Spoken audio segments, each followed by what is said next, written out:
मात सरस्वती सुमिर के ये धर्म का ध्यान आदि विराजो कंठों में सुदय जयो मम ज्ञान तो जो धाराम स्वामी मेरे ये पूर्ण कर दो आस और लाख कोश पर हम रहे सुरहो हमेशा पास तो कीरत सिंह गुरुदेव के ये चरण नवाऊं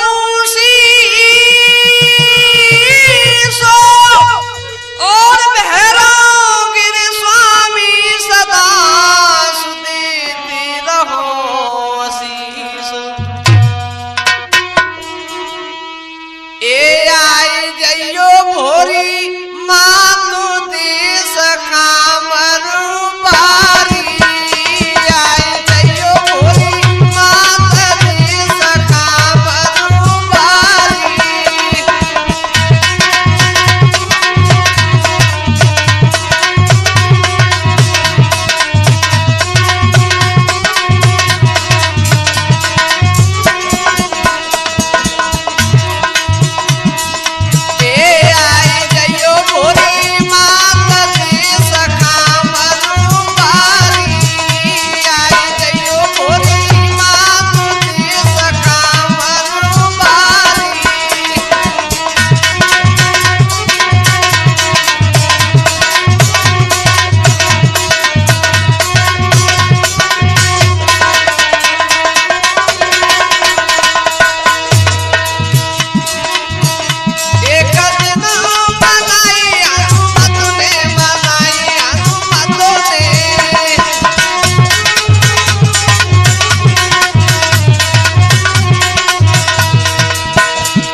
हमारे नौजवान साथी हमारी सीता सावित्री जैसी भूमि पर पलने वाली हमारी माता बहना हो। लीजिए आज हम रघुवीर कैसेट के सौजन से और सत्यवान सावित्री का प्रसंग कहने के लिए जा रहे। संयोजक हमारे रवि चेला कोणर वाले और ढोलक बजा रहे हमारे गुरुदेव रामवीर तूफानी जी आगरा वाले। तो लीजिए प्रसंग कहां से है। तो देखिए सत्यवान सावित्री का आप लोगों तक प्रोग्राम पेश कर रहे और स्टूडियो में बैठे हमारे गिरिराज शर्मा जी, हमारे तूफानी गुरु जी के चेला, हमारे गोलू चेला बैठे भेंगना वाला। कुमारियों के बर नहीं मिला ये जी रहते भूप उदास, एक दिन सावित्री गई पितु अपने के पास। धीरे धीरे राजा अश्वपति अपनी लड़के के लिए कहीं घर मिल जाए तो बर नहीं मिले, और जहाँ बर मिल जाए तो घर नहीं मिले, बहुत बेचैन हो गए, कमजोर हो गए। देखा पिता को दुखित मनो, सावित्री बोली बेन, दिन दिन चोला सूखता रहते बहुत बेचैन। सावित्री ने जवाब दिया, पिताजी कैसे उदास हो रहे हो, कैसे, क्या कारण है? तो अश्वपति ने जवाब दिया, हे बेटी, तेरी बर की तलाश में मैंने बहुत नगर घूम लिए, लेकिन घर मिल जाता है तो बर नहीं मिलता, और बर मिल जाता है तो घर नहीं बेटी। लेकिन अब तो मैं तो ही आज्ञा देता हूं। तो क्या बोले राजा अश्वपति? बेटी सावित्री तू तो जइयो, ढूंढे बर अपनों कहूं अइयो।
पसंद कर ली, उसके साथ ही शादी कर दूंगा।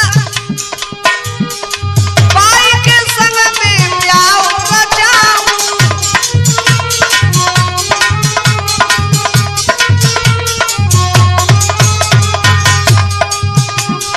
लोग बचना नहीं सुगंध खाऊं।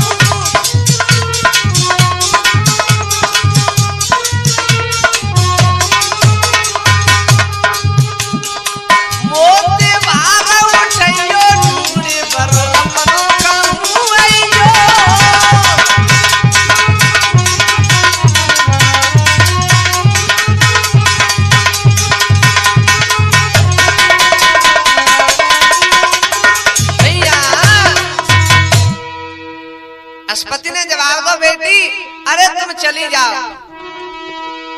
भैया क्या करो? सावित्री ने सुने पिता के वचन जब यदि सावित्री चली हरा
वन में घोर जंगल में पहुंच गई। जब इधर देखा है भैया चंद्रमा सौरो सत्यभान पे नजर पड़ी। सावित्री ने जवाब दो बहना देखो इधर क्या है। सखिया ने जवाब दो कहा देख रही है। सुखा बोली अरे इस डगर पे सखी ए बहना इस डगर पे सखी काट लकड़ी रहा राजसुत के इसकी सकल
सावित्री ने जवाब दो, अरे बहनाओ मैं तो इसको ही पति बनाऊंगी।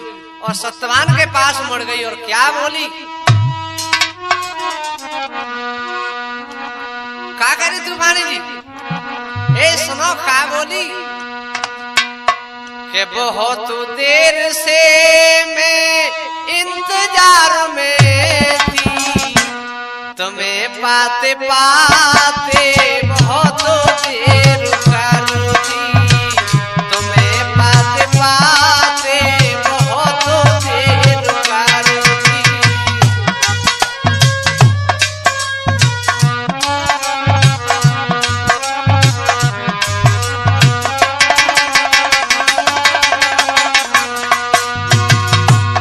सत्यवान ने जवाब दो जा तो जैसी बहुत आवत है तो का कह रही, त्यारे लिए मैंने देव मनाए, शंकर के ऊपर फल फूल चढ़ाए।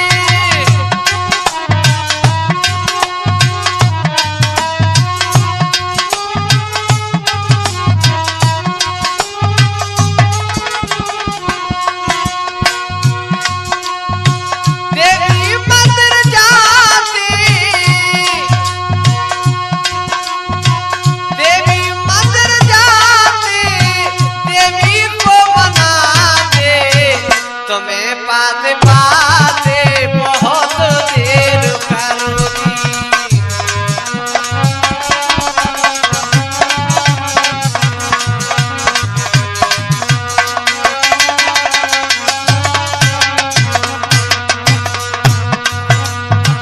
बहुत देर से पिया इंतजार में थी, तुम्हें पाते पाते बहुत देर करूंगी, तुम्हें पाते पाते बहुत देर करूंगी।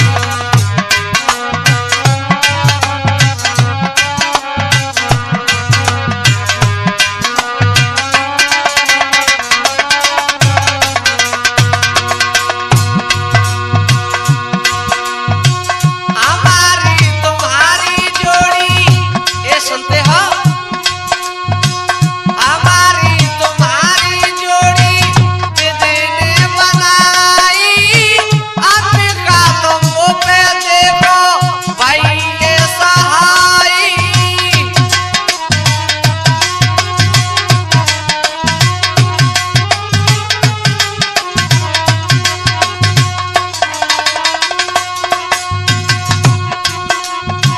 आंसू ये लगाती, आंसू ये लगाती, गीत त्यार गाते, तुम्हें पाते पाते बहुत देर करूंगी।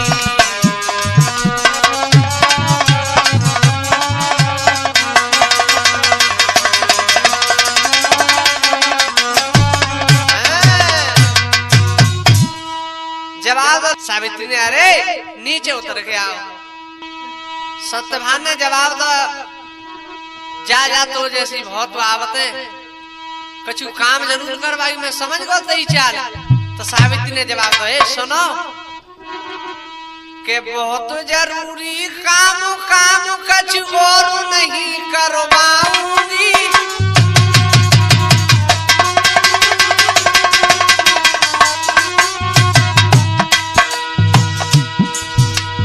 बहुत जरूरी काम काम कछु और नहीं करवाऊंगी।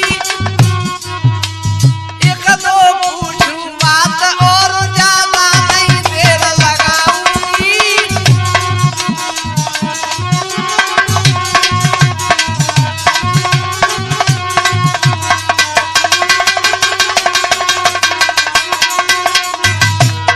जवाब दो, एक दो बात पूछूंगी, ज्यादा टाइम नहीं लगाऊंगी, आ जाओ उधर आओ ना। सूरत गई समाए सनम, शादी में तुमसे रचाऊंगी। मेरी भई तपस्या सफल, आज पिया अपना तुम्हें बनाऊंगी।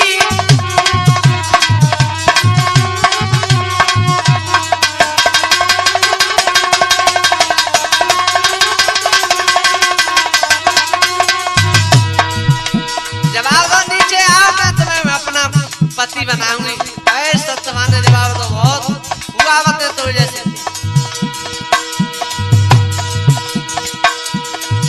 मैं ऊपर नीचे चढ़ूं मुफ्त में, मोए तेरा होए भार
अये शादी ना करते ना पिया बनाते, वैसे ही मोए देर खरारी मुफ्त में। नहीं नहीं मैं तुम्हें पति बनाऊंगी, सच कह रही। तो सत्यवान क्या बोले, क्यों करती खोटी बात तन मेरे लटे हुए, जोड़ू तेरे हाथ का कपड़ा फटे हुए।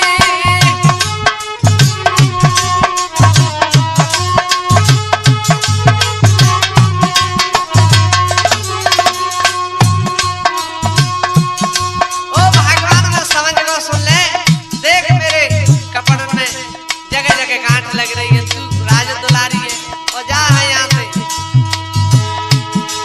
क्यों करती खोटी तन मेरे लटे हुए, जोड़ू तेरे हाथ का कपड़ा फटे हुए।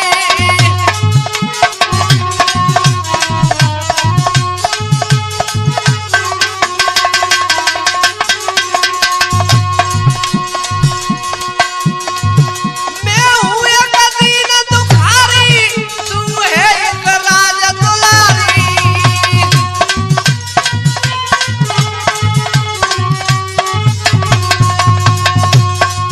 अरे तू राजन की राज दुलारी है, मैं गरीब हूँ।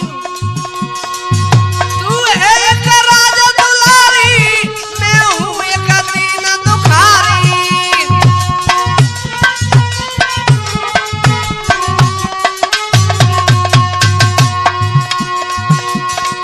वो बड़ी मुसीबत भारी, ईश्वर ने विपदा डारी।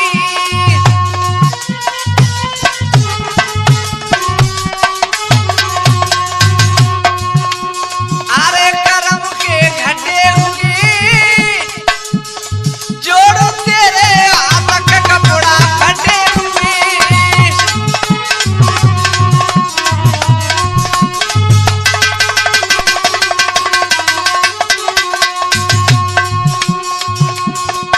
क्यों करती खोटी बात तन मेरे लटे हुए, जोड़ू तेरे हाथ का कपड़ा फटे हुए।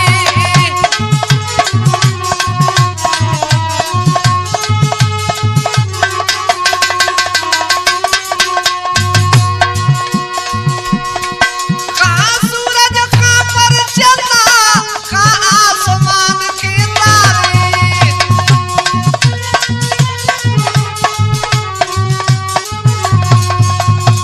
सत्यवान ने जवाब दो, अरे तू एक राज दुलारी है, मैं एक दुखारी गरीब हूँ। कहाँ सूरज कहाँ पर चंदा, कहाँ आसमान के तारे।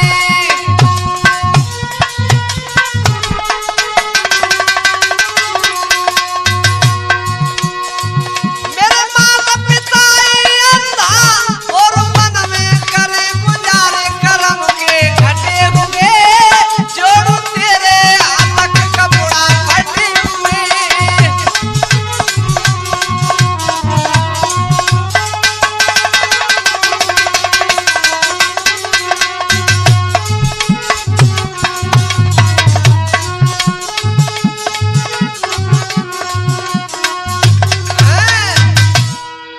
सत्यवान ने जवाब दो, अरे भगवान मैं गरीब हूँ, देख मेरे जगह जगह कपड़ों में गांठ लगने। तू एक राज दुलारिया कहू, राज घराने में चली जा, अपना सुंदर पति देख ले। अरे सत्यभानयों के न लगी कर जोर के राज दुलारी से।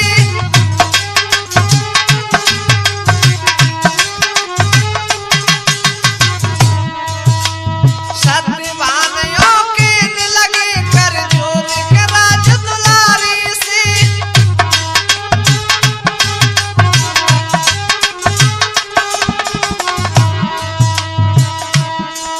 किसी राजपुत्र को ढूंढ ले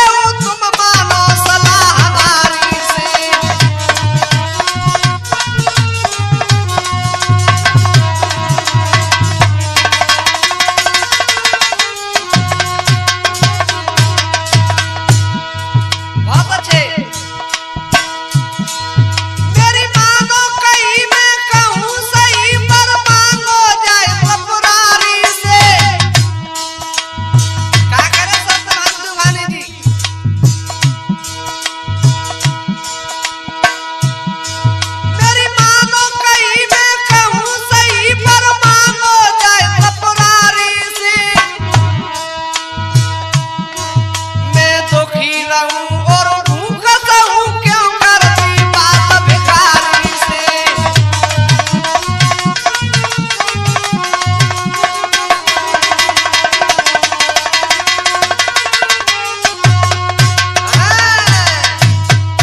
अरे मैं भूखा रहता हूँ और जंगल में रहता हूँ, मेरे पास बहुत परेशानी पड़ेगी तुझे। जाते हमारी बात मान ले, किसी राजपुत्र को अपना पति चुन ले और उनका छूना बिगड़ो। तो सावित्री क्या बोली भैया के आसो पति की लली, तूफानी जी, आसो पति की लली ढूंढे बेपर चली तने धारो लकड़ा हारो ही पति हुई हमारो।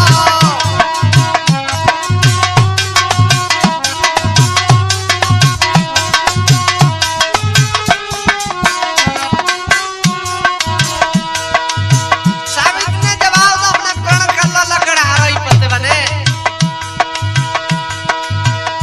आसो पति की लली ढूंढने पर चली तने धारो लकड़ा हारो ही पति हुई हमारो।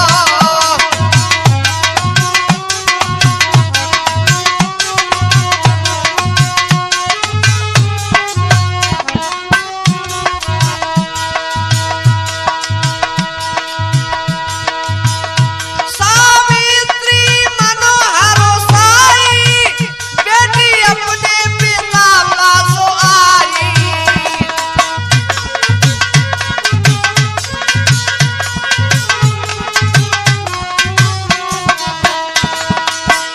सावित्री अपने पिता के पास आ गई। भूपत पिता की कहने, भूपत पिता की कहने ना टोरू बचन तने धारो लकड़ा हारो ही पति हुई हमारो।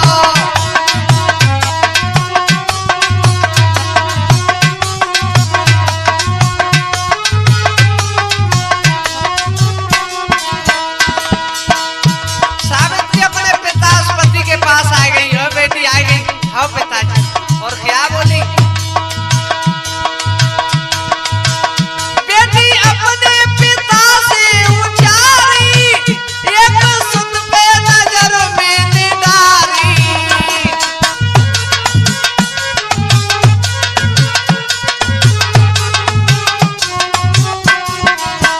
ओ पिताजी सुनो, बेटी अपने पिता से उचारी एक सुत पे नजर में निडारी।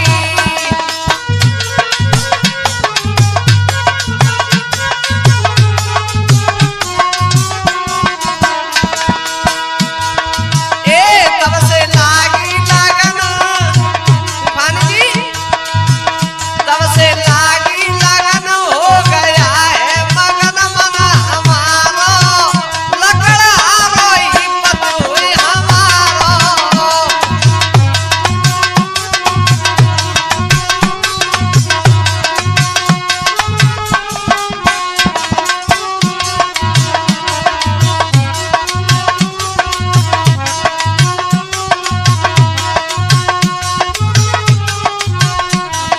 भैया आज राजा अस्पति कहने लगा, रे बेटी बताओ और कहा भैया।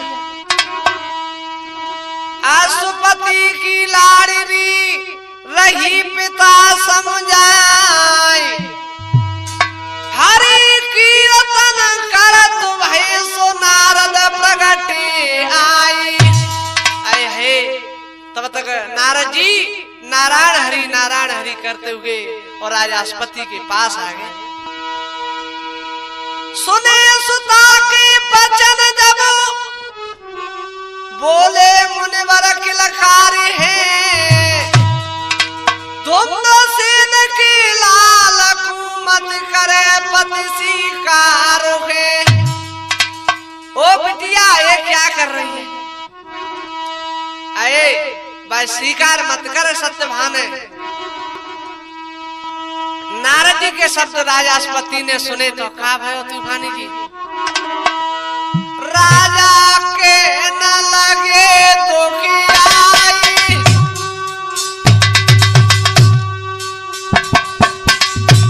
अरे साची बात बताई देव मुनिवर, सबरो भेद देव समझाई, अरे आज्ञा दे दई मैंने सुता को, मन चितो पर ढूंढो जाई, अरे का गलती भई मेरी सुता दे,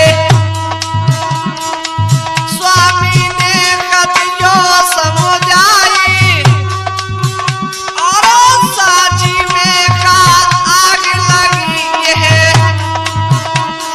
मेरे महाराज रोई रोई के राजा गाई राई।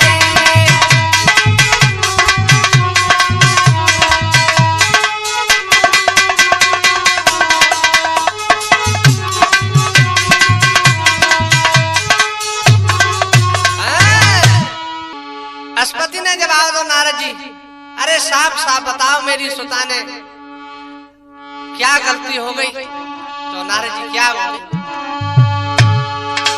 नारद कहने लगी समझाई, सुन ले राजन ध्यान लगाई, भई बाबोड़ी है बेटी सावेत्री,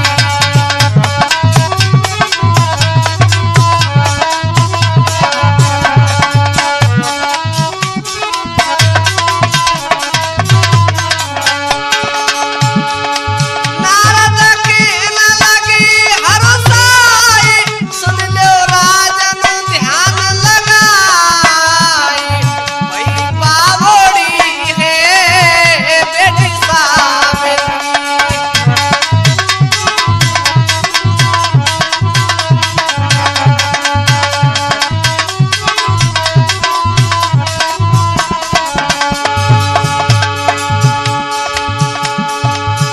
ये ज्ञान ध्यान छोटा, आगे की नाय खबर के,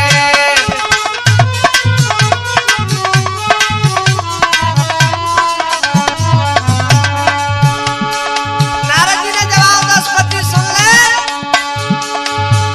ये ज्ञान ध्यान छोटा, आगे की नाय खबर के, सत्यभान प्राण जो त्यागे, जाके थोड़े दिन की उम्र के,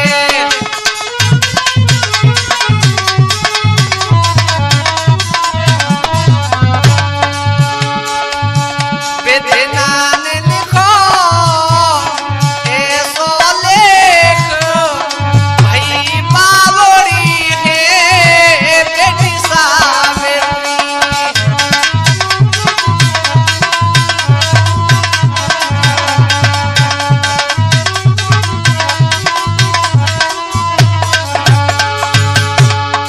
राजास्पति ने ऐसी बात नारद की सुनी तो कहा भैया और कहा करे नारद जी, काहे बनावे सजना, बेटी होवेगी एक दिन दुखी है,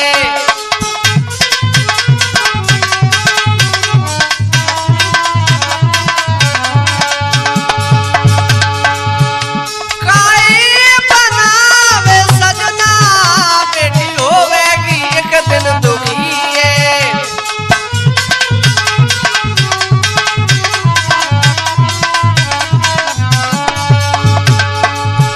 एक साल के बाद में राजन सत्यभान की मौत लिखी है,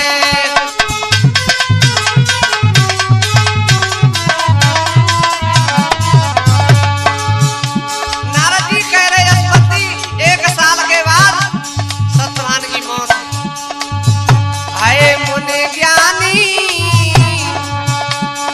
सचवानी वचन आखो दिए बेटी सावेत्री।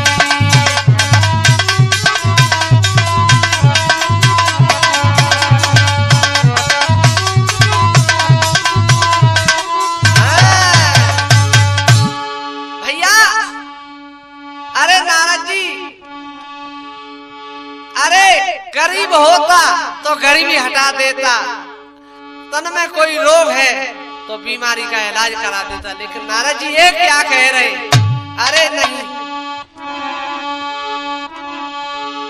दुख आकर बोले राजा यशोपति बेटी को तुरंत बुलाया है।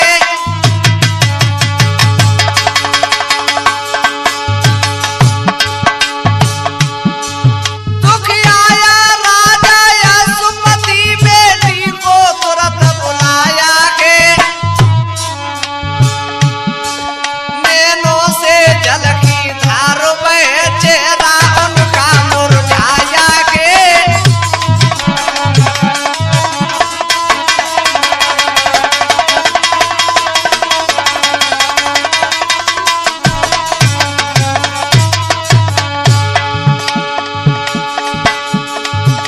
राजापति नैनों में जल भर लाए, पूजा छोड़ो तुम जाकर के जो अपने बोली बानी है। पछतावेगी तू एक दिन जीवन की अमर कहानी है।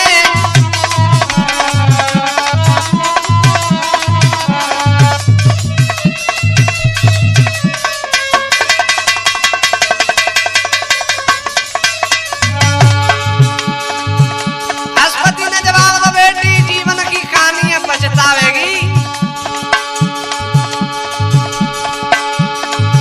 वो एक साल में मर जाएगा, मुझे नारद ने बतलाया के। सुन करके पानी नारद की बेटी का दिल भर आया के।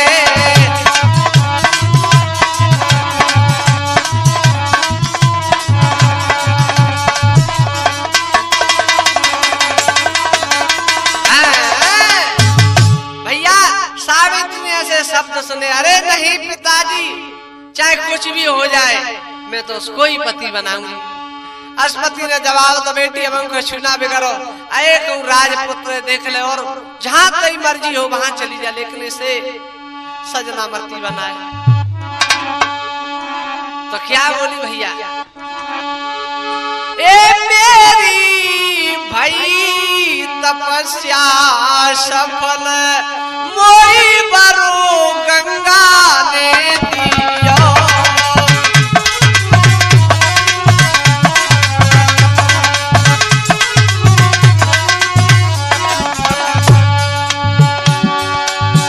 गंगा ने दियो, मोई बरो गंगा ने दियो। मेरी भई तपस्या सफल, मोई बरो गंगा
मर जाऊंगी लेकिन शादी करूंगी तो उससे ही करूंगी।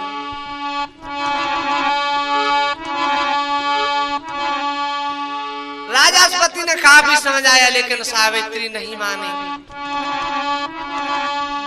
दूत भेज कर भूप ने लियो सत्यभान बुलवाए, नगर बिलौआ दे दयो सो नर नारी जुरियाई। भैया राजा ने सत्यभान को पास बुला लो, नगर बिलौआ दे दो। तो का करो वहां तूफानी जी के सावित्री बनी दुल्हनो बने सत्यभान वरना है, कर्मों का लेख लेखा किसी भांत न डरना है।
विदा करते हैं सावित्री को राजा सती। क्या बोले?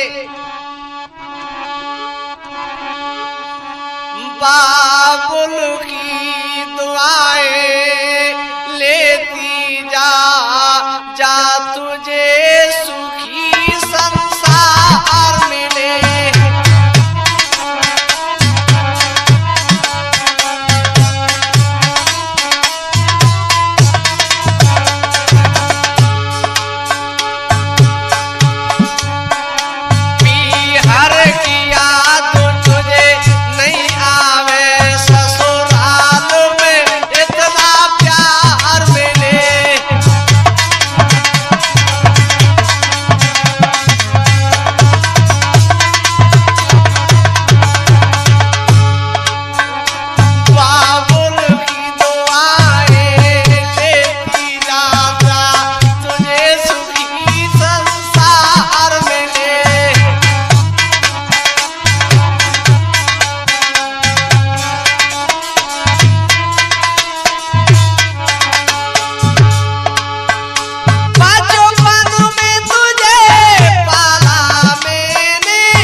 विदा कर दिया और कहेंगे का भो तूफानी जी।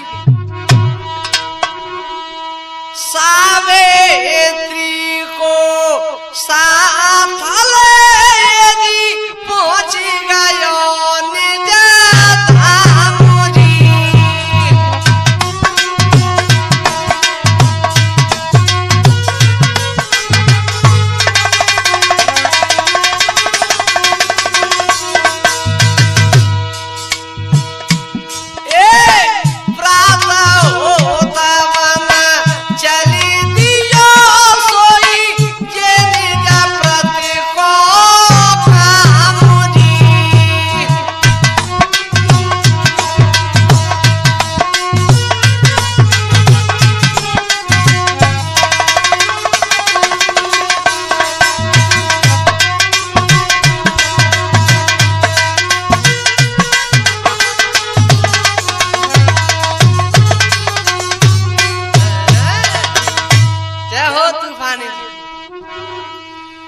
सत्यवान का काम क्या था?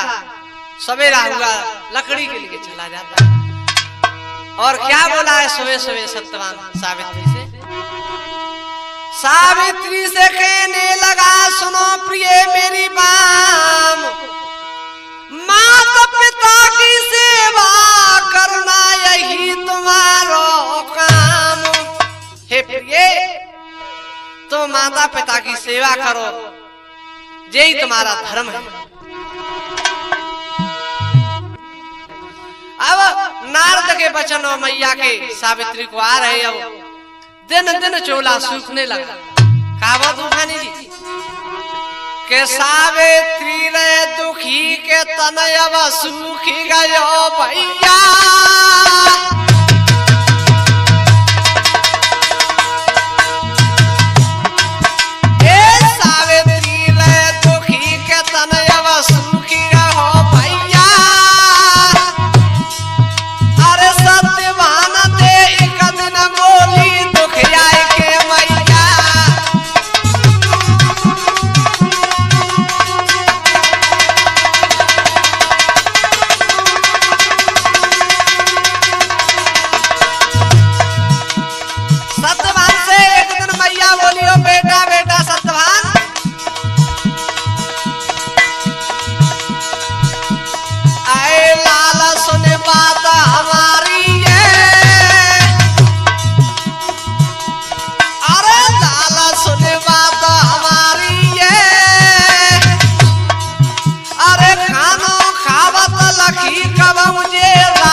सत्यवान ने जवाब दिया मैया खाना तो बस खाती हो, नहीं बेटा तू पूछ ला मन तो कबू ना लखी।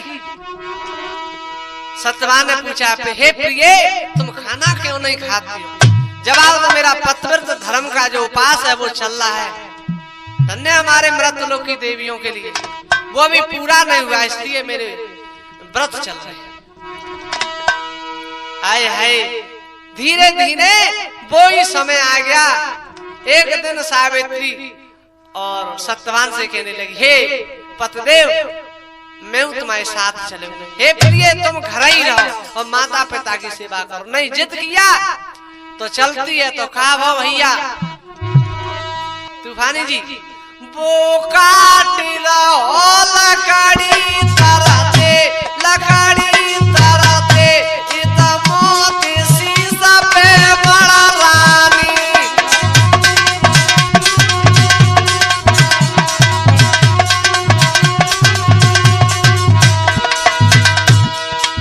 भैया समय तो ब्रह्म न टाले पाओ।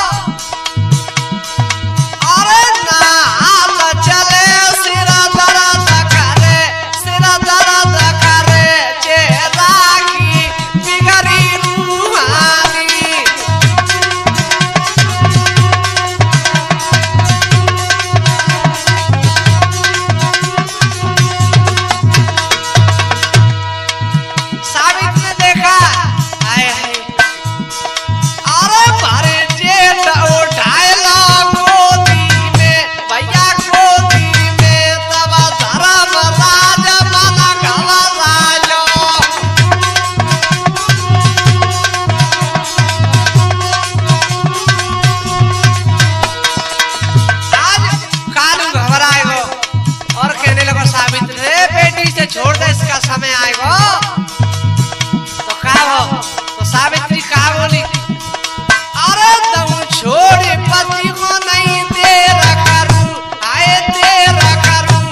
इतने जाए छोड़ दे, जवाब दो। ले छोड़ देती हूँ लेकिन वरदान दो। तो मांग ले, क्या मांगती है? तो का भयो?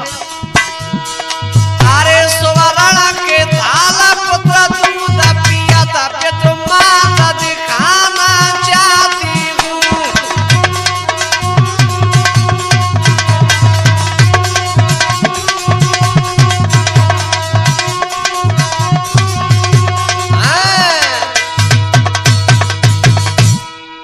यमराज ने जवाब दो, जाए मस्त ऐसा ही होगा। बिना विचारे यमराज ने दयो सती वरदान, चल दियो विलोक को साथ लयो सत्यभानु। भैया सत्यभानु को लेकर के चल दिया हम लोग के लिए। पीछे मुड़ के देखा है सावित्री पड़ी लखाई, लौट जाओ घर अपने भोत रही समझाई। यमराज ने जवाब दो, बेटी अब तुम्हें वरदान तो दे दिया, लौट जाओ। तो का बोली? अरे दियो न मरो कम सोचो विचारो,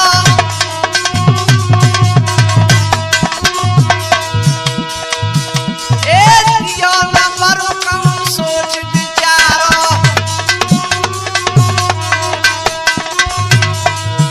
आए बिना पति कैसे होई पोतरा हमारो।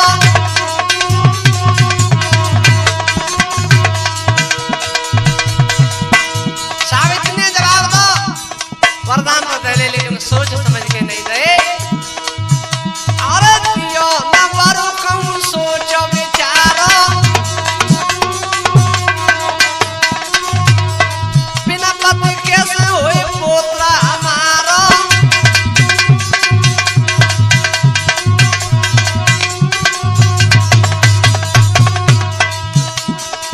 गया महाराज बचन में हारी, सती सुखारी।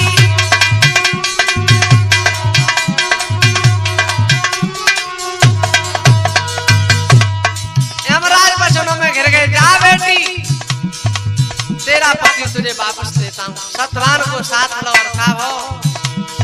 ओ